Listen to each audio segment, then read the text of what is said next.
Sara og Ib. 2. Vi har Sara, Ib, deres 2 børn. Sara og Ib er gift. De har 2 børn. Sara arbejder på en skole. Hun laver mad i en kantine.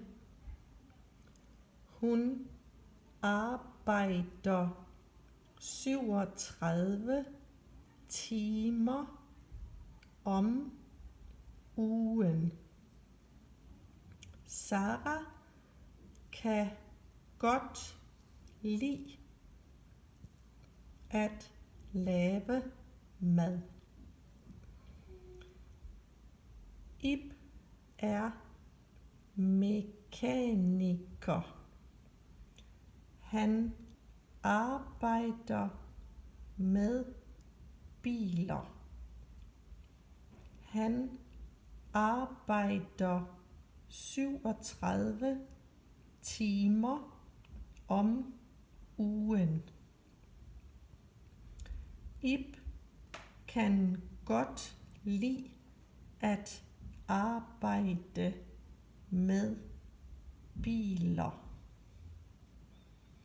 Sara og Ib arbejder mandag, tirsdag, onsdag, torsdag og fredag.